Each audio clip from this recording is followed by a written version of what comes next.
If you've got a body, then you're an athlete. Bill Bowerman, Nike co-founder. So, as a golf professional and as an avid surfer and as a human being, I've been asked by clients, by friends, what do I do regularly to keep my body moving? And I'm no Laird Hamilton, but I'll tell you what, this is a simple exercises that I do in my regular routine, probably minimum about 3 to 4 times a week. And these are low impact exercises because I'm just an average guy that has sore joints, bad knees, back sometimes goes out. So these are just some simple exercises to help you feel better, move better, and play better.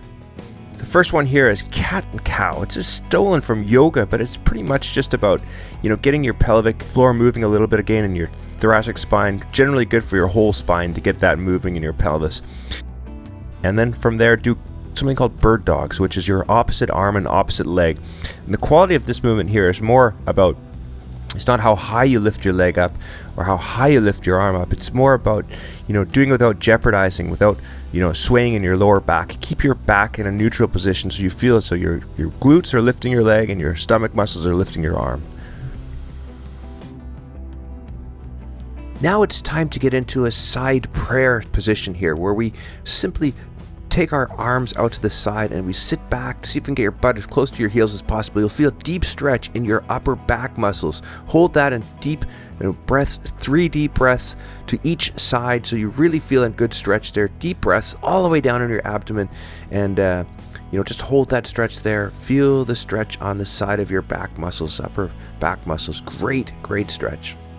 Now, from a plank position, do a controlled lowering of your body down to the floor. Stretch your arms out in front of you and lift your legs and your arms so you really get some extension in your lower back and your mid back.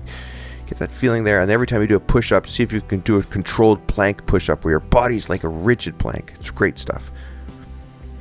Now we go into a downward facing dog, which is a yoga pose, but I want you to keep it for 30 seconds.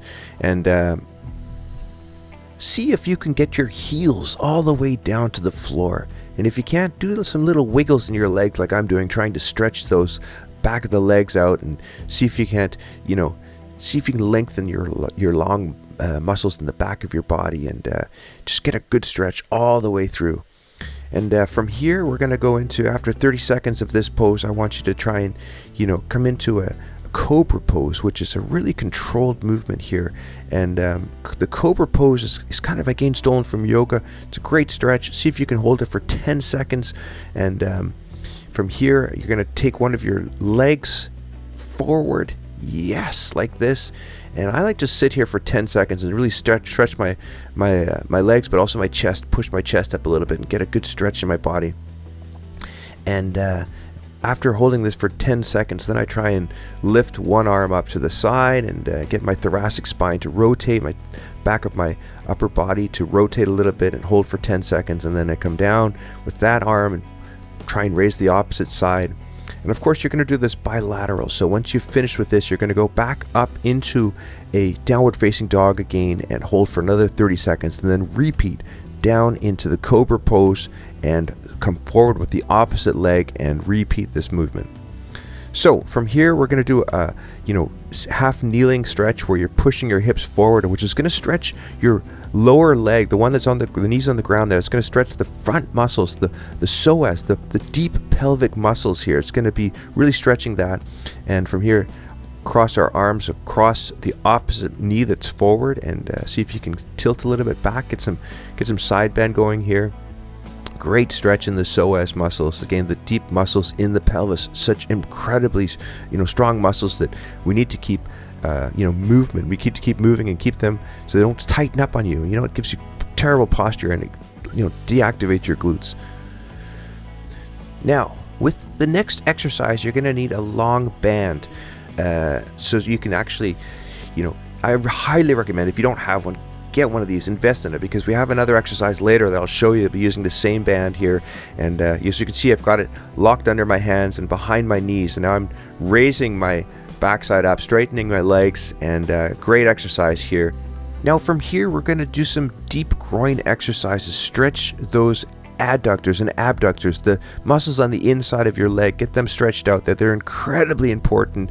Keep your balanced muscles in your glutes, and your lower back is going to be thanking you very much. So stretch these out, and as you stretch out your leg out to the side here, just trying to see if you can sit back with your butt towards your heel. So get a deep stretch there and hold for 10 seconds on each side.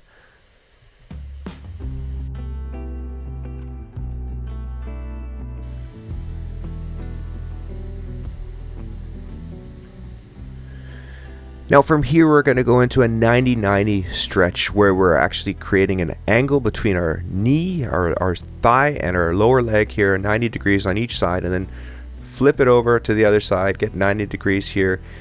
I want you to do these 10 times to each side. So it's a real awkward movement here, but it's incredibly important for your internal hip rotation and to loosen up some of those muscles in your pelvis and really get your body engaged again, so you're able to move more efficiently. Next up, side kicks. Lying on your side, take your upper knee down towards the ground and kick your leg up behind you. I want you to feel activation in your glute muscles. We're going to do 20 on each side. But before you do the other side, I want you to take your upper knee down towards the ground and do some open books where you take your upper arm and stretch your back muscles. Get that open up there. You can put a pillow under your head if you feel a little bit pain in your neck here, but just try and open up your chest. Get your upper arm to see if you can get it as close to the floor as possible, the ground as possible. Take some deep breaths, and every time you breathe out, I want you to see if you can get a little bit more range of movement. So hold for 3 seconds, maybe 3 deep breaths, or just really get some movement there. Now we're back on our side again, same side, and we're just going to do some leg lifts. And again, we're going to be activating the glutes. They've had a little bit of a break while we're doing our open books there with their chest. Now we're doing 20 of these on each side as well. So this is a great way to really get your activate the glutes. The glutes are the king of our bodies. They are the absolute royalty. So why would we not want to pay homage to them? Okay, now we're doing 10 push-ups. These are stand-up push-ups. See if you can get your chest as close to the ground as possible. If they're too difficult, maybe do elevated ones where you're doing it from an elevated position. Now off to doing some hip hikers. Yeah. So standing on an edge here, step, you can see if you can lower your leg up and down, raise it up and down, get those hips moving at 20 on each side. Great mobility exercise and strengthening exercise. Okay, so we're doing some calf raises, but before you do the calf raises, I want you to do some calf drops where you hold it for 20 seconds down. Okay, off to another exercise where we have this elastic band. You can see I've put it at knee height, I've stretched it out, and by stretching it, the band is pulling my leg towards it. So I have to engage my glutes. I have to engage all the muscles in my feet. Everything's activated to keep balance, and lifting that leg opposite over each side of that is key to that exercise. Another band here. This is fantastic to activate the glutes. If you're a golfer, if you're a human being, I want you to use this one around the lower leg, just under your knees, and try and see if you can get your side steps going here as I'm demonstrating, and the chest upper body is moving the opposite direction. So when I'm taking a step forward, my chest is moving the opposite direction. So this is very similar to a golf swing, but not just a golf swing, it's human movement patterns here, baby. So these are some great exercises that I hope are going to inspire you to be the best human you can be and to move your body, because let's face it, if you got a body, you've got to move it or you'll lose it.